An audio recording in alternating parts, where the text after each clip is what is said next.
Assalamualaikum warahmatullahi wabarakatuh. Selamat malam dan salam sejahtera untuk kita semua. Semuanya saya ikuti ya, dari mulai awal peristiwa sampai saya sudah menjelaskan kalau seandainya sudah disidik penetapan tersangka, berarti dari penyidik minimal sudah memiliki 2 alat bukti yang sah. Ini saya urut dulu dari hulu ke hilir biar nyambung gitu loh ya. Kemudian kalau ada pun perpanjangan penahanan itu jangan salah, bukan dipaksakan. Mohon maaf ya, kadang-kadang pengacara baca nggak itu KUHP gitu loh, baca nggak itu kriteria dan akidah hukum. Kita mari sama-sama memberikan edukasi kepada masyarakat, walaupun saya ini pengacara. Nah, jangan seperti frameworknya masyarakat itu dicekokin dengan keinginan supaya senang masyarakat dengan apa yang kita sampaikan, tapi sudah merusak tatanan hukum. Jadi saya mohonkan kepada rekan-rekan juga teman-teman ya begitulah. Kalau memberikan suatu statement-statement itu jangan yang menyesatkan gitu. Supaya senang saya sama dia, hebat bapak ini enggak, tapi hukum jadi rusak. Nah, kalaupun perpanjangan penahanan ini, karena JPU kan sudah meminta kepada penyidik supaya dipenuhi lagi yang ini. Nggak segampang itu nyedih, nggak segampang itu untuk memenuhi keinginan petunjuk dari JPU supaya lengkap. Nah, faktanya seperti apa yang saya katakan, akhirnya bermuara juga kan. Akhirnya tanggal 28 kemarin itu diterima oleh Kejaksaan Tinggi P21 dan siap untuk disidangkan. Dan tadi kalau nggak salah sudah penyerahan tahap 2 ya. Penyerahan tahap 2 ini diserahkan oleh penyidik ke JPU. Nah, masuk kita pada pertanyaannya. Masalah borgol ya. Iya. Yang namanya prosedur tetap, setiap tersangka, setiap terdakwa, apabila dia dipindahkan dari suatu tempat ke tempat yang lain, itu sudah hukumnya harus diborgol. Jadi biar bukan mau nyakiti orang, ini wanita, ini laki-laki, enggak, itu memang ketentuannya. Kenapa saya katakan demikian? Ada beberapa hal yang harus kita perhatikan, jangan menurut alam pikiran kita. Makanya kenapa seseorang itu diborgol? Yang pertama supaya jangan sempat terjadi suatu tindak pidana yang lain. Contoh, karena dia udah kalau segala macam, dia lihat di depannya itu ada mungkin pistol atau mungkin pisau atau benda keras yang lain.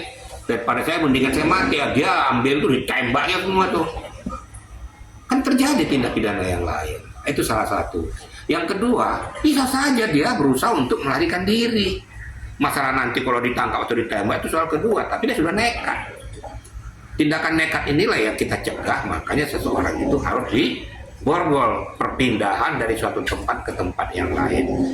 Baik itu di ranah penyidikan, maupun di ranah JPU, maupun di pengadilan. Prosedur tetap itu tetap harus dilakukan. Kemudian supaya membedakan ya, rompi tahanan itu supaya membedakan antara masyarakat umum dengan seseorang tersangka atau terdakwa atau terpidana. Jadi kalau seandainya terjadi sesuatu hal itu langsung cepat ketahui itu dia. Tapi kalau dia berbaju sembarangan kan nggak tahu di dalam khalayak ramai itu dia lari mencari-cari dulu kan.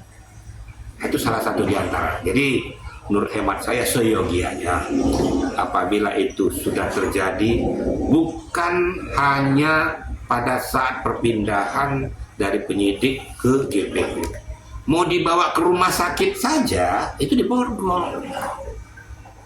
Pokoknya perpindahan dari satu tempat ke tempat yang lain. Paham ya? Yang namanya pada saat sudah berpindahnya tugas dan tanggung jawab tentang seorang tersangka menjadi terdakwa, itu JPU diberikan kewenangan 20 hari ke depan. Nah, tentang masalah penempatan daripada seseorang terdakwa tersebut atau tersangka, bisa saja meminta ditempatkan di rutan Pondok Bambu atau di rutan Salemba atau di rutan kepolisian sekalian. Tapi dia adalah merupakan tahanan kejaksaan.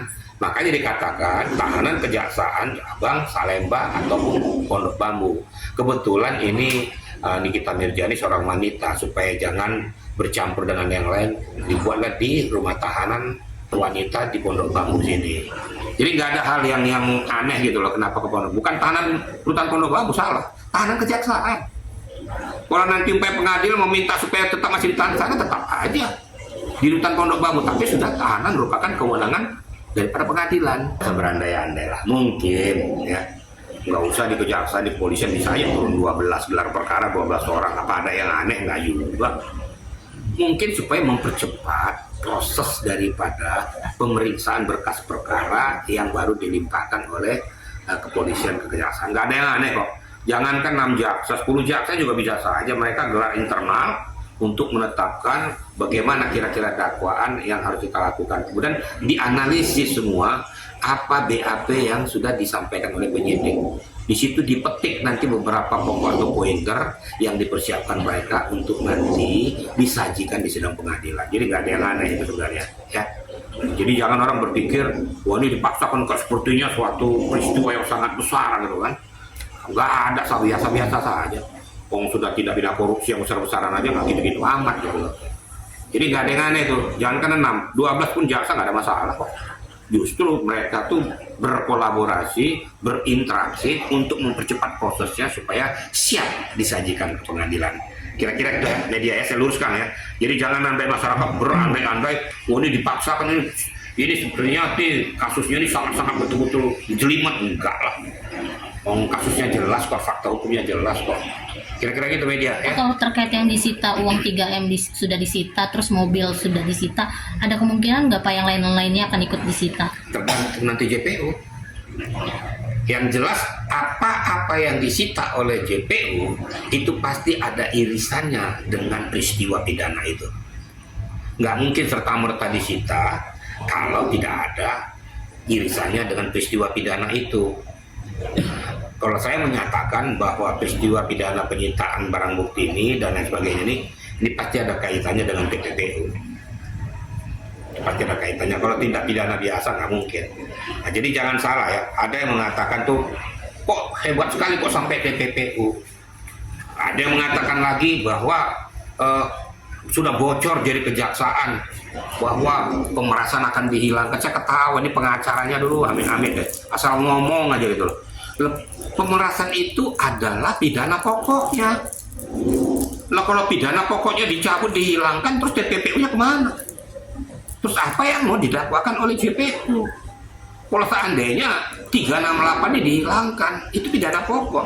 Asal muasal kejadian itu kan dari 368 itu. Jadi kalau ngomong itu ya pakai inilah, pakai logika hukum gitu loh.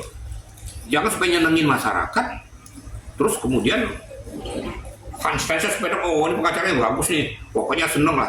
Tapi merusak pola pemikiran masyarakat.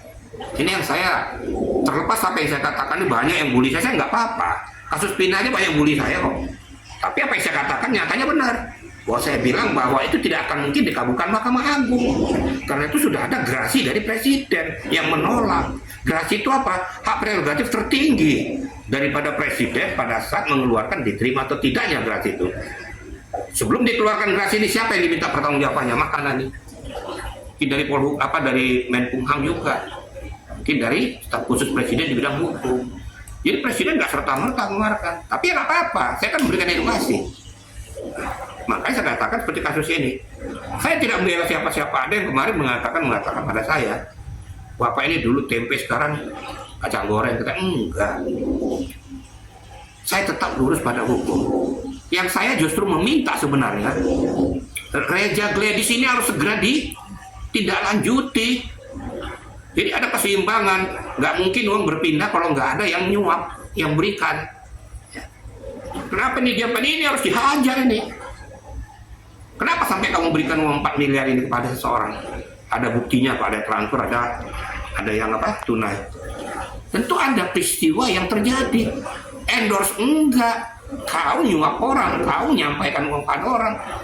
Kenapa kau sampaikan itu? Berarti kau ada sesuatu yang terjadi di balik ini. Berarti sesuatu yang aneh, 4 miliar loh. Ya. Kenapa Reja Gladys nggak diperiksa, dituntaskan dia? Tuntaskan. Nah, saya kan lurus kan? Iya. Saya nggak berpihak kemana-mana. Reja Gladys harus segera tuh supaya dianalisis Kalau saya mengatakan, kalau menurut belakang ini pasti berkaitan dengan skincare. Skincare itu kenapa didiamkan? Berarti ada sesuatu yang nggak beres di balik ini. Tapi nanti tentu ada ranah daripada pihak penyidik untuk menindaklanjutinya. Jadi nggak ada yang saya bela di sini. Nanti kita juga nanti, makanya berkali-kali saya katakan kepada pengacaranya, kamu siapkan uji pembuktian di pengadilan. Dari awal-awal sebelum dipindahkan ke JPU saya sudah ngomong, nggak mungkin ya bahwa peristiwa ini sudah dinaikkan jadi tersangka tanpa koordinasi dengan JPU. SPDP itu dikirimkan kepada JPU, berarti sudah sah, ditingkatkan ke penyidikan dan penetapan tersangka. Yang saya minta sekarang itu sebenarnya bagaimana pengacara daripada Nikita Mirzani mempersiapkan peluru-pelurunya untuk mengcounter apa-apa isi laporan daripada Reza Gladys. Di mana? Di ajang pembuktian, uji pembuktian pengadilan nanti. Ada saksinya nggak? Ada ininya nggak? Bukti-bukti yang lain? Ada saksi, ada chart nggak? Dan lain sebagainya. Di sana supaya mematahkan, mementahkan apa yang disampaikan, yang disajikan oleh Reza Gladys. Nantinya ya siapa tahu kalau seandainya berdasarkan hasil pemeriksaan pengadilan ternyata memang tipis kemungkinannya bahwa ini adalah suatu perbuatan tindak pidana, bisa saja dia dibebaskan demi hukum atau dalam keputusan selah. Jadi saat sekarang ini jangan kita berandai-andai dulu, itu kan dugaan, sangkaan, dakwaan. Jadi pasal yang diterapkan itu belum final. Finalnya nanti di pengadilan. Berlaku nggak penerapan pasal ini sesuai data dan fakta. Nah ini yang saya minta kepada pengacara daripada terlapor, mempersiapkan diri, uji pembuktian di situ bahwa memang kita tidak melakukan tindak pemerasan. Ini buktinya, teng. Pada saat ini jam sekian terjadi penyerahan uang ini, apa? Ada kesepakatan apa? Apa kesepakatan ini ada hitam di atas putih nggak? Kesepakatan tentang kerja atau hal-hal yang lain? Nah, itu dibuktikan supaya tindak pidana pemerasan itu tidak berbunyi. Nah saat sekarang kan masih berbunyi nih. Pidana pokok 368. Bisa diuntungkan naik ke TPPU-nya karena memiliki uang yang bukan hasil jeripayanya, hasil pemerasan seseorang. Kalau di tipikor itu dua-duanya kena. Ya, baik yang menyuap maupun yang disuap. Kenapa ini terjadi? Karena telah terjadi suatu peristiwa pidana yang merugikan negara. Lah kalau ini yang merugikan seseorang. Paham kira-kira media ya? Saya memberikan edukasi kepada masyarakat supaya jernih berpikir. Saya memohonkan juga pada lawyer-lawyer kita juga, marilah, berkali-kali saya mengatakan, wahai rekan-rekan saya, jangan kau jadi pengacara membela yang bayar. Walaupun rusak kok bela aja, tapi bela hak-haknya. Supaya hukum kita ditegakkan dengan benar, yang betul-betul memang salah katakan salah, yang benar katakan benar. Kalau nggak gitu nanti semua akan melakukan perbuatan tindak pidana, toh nanti bisa bebas kok. Ini yang kita ajarkan kepada masyarakat sebagai edukasi. Kira-kira gitu rekan-rekan media ya. Saya jelaskan pada rekan-rekan media supaya masyarakat juga paham ya. Yang namanya pada saat sudah berpindahnya tugas dan tanggung jawab tentang seorang tersangka menjadi terdakwa, itu JPU diberikan kewenangan 20 hari ke depan. Nah, tentang masalah penempatan daripada seseorang terdakwa tersebut atau tersangka, bisa saja meminta ditempatkan di rutan Pondok Bambu atau di rutan Salemba atau di rutan kepolisian sekalian. Tapi dia adalah merupakan tahanan kejaksaan. Makanya dikatakan tahanan kejaksaan cabang Salemba atau Pondok Bambu. Kebetulan ini Nikita Mirzani seorang wanita, supaya jangan bercampur dengan yang lain, dibuatlah di rumah tahanan wanita di Pondok Bambu sini. Jadi nggak ada hal yang aneh gitu loh, kenapa ke Pondok. Bukan tahanan rutan Pondok Bambu, salah, tahanan kejaksaan. Kalau nanti pengadilan meminta supaya tetap masih ditahan sana, tetap aja di rutan Pondok Bambu, tapi sudah tahanan merupakan kewenangan daripada pengadilan. Berandai-andai lah, mungkin ya, nggak usah di kejaksaan, di polisian bisa aja turun 12 gelar perkara, 12 orang, apa ada yang aneh, nggak juga. Mungkin supaya mempercepat proses daripada pemeriksaan berkas perkara yang baru dilimpahkan oleh kepolisian ke kejaksaan. Nggak ada yang aneh kok. Jangankan 6 jaksa, 10 jaksa juga bisa saja mereka gelar internal untuk menetapkan bagaimana kira-kira dakwaan yang harus kita lakukan. Kemudian dianalisis semua apa BAP yang sudah disampaikan oleh penyidik. Di situ dipetik nanti beberapa pokok atau pointer yang dipersiapkan mereka untuk nanti disajikan di sidang pengadilan. Jadi nggak ada yang aneh itu sebenarnya, ya. Jadi jangan orang berpikir, wah ini dipaksakan ke sepertinya suatu peristiwa yang sangat besar gitu kan. Nggak ada, biasa-biasa saja. Wong sudah tidak pidana korupsi yang besar-besaran aja nggak gitu-gitu amat gitu. Jadi nggak ada yang aneh tuh. Jangan kan 6, 12 pun jaksa nggak ada masalah kok. Justru mereka tuh berkolaborasi, berinteraksi untuk mempercepat prosesnya supaya siap disajikan ke pengadilan. Kira-kira itu ya, media ya, saya luruskan ya. Jadi jangan sampai masyarakat berandai-andai, wah ini dipaksakan ini sebenarnya kasusnya ini sangat-sangat betul-betul jelimet. Enggak lah.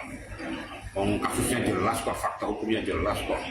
Kira-kira gitu media ya. Kalau terkait yang disita uang 3M sudah disita, terus mobil sudah disita, ada kemungkinan nggak Pak yang lain-lainnya akan ikut disita? Tergantung nanti JPU. Yang jelas apa-apa yang disita oleh JPU itu pasti ada irisannya dengan peristiwa pidana itu.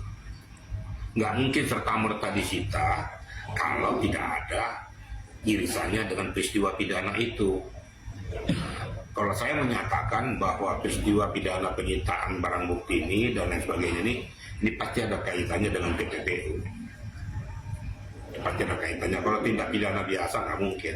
Nah, jadi jangan salah ya. Ada yang mengatakan tuh, kok hebat sekali kok sampai TPPU. Ada yang mengatakan lagi bahwa sudah bocor jadi kejaksaan bahwa pemerasan akan dihilangkan. Saya ketawa ini pengacaranya dulu amin-amin deh, asal ngomong aja gitu. Pemerasan itu adalah pidana pokoknya. Lah kalau pidana pokoknya dicabut dihilangkan, terus TPPU-nya kemana? Terus apa yang mau didakwakan oleh JPU? Kalau seandainya 368 ini dihilangkan, itu pidana pokok. Asal muasal kejadian itu kan dari 368 itu. Jadi kalau ngomong itu ya pakai inilah, pakai logika hukum gitu loh. Jangan supaya nyenengin masyarakat, terus kemudian fans sepeda, oh ini pengacaranya bagus nih, pokoknya seneng lah. Tapi merusak pola pemikiran masyarakat. Ini yang saya, terlepas apa yang saya katakan, ini banyak yang bully saya nggak apa-apa. Kasus pindahnya banyak bully saya kok. Tapi apa yang saya katakan nyatanya benar. Bahwa saya bilang bahwa itu tidak akan mungkin dikabulkan Mahkamah Agung. Karena itu sudah ada gerasi dari Presiden yang menolak. Gerasi itu apa? Hak prerogatif tertinggi daripada Presiden pada saat mengeluarkan diterima atau tidaknya gerasi itu. Sebelum dikeluarkan gerasi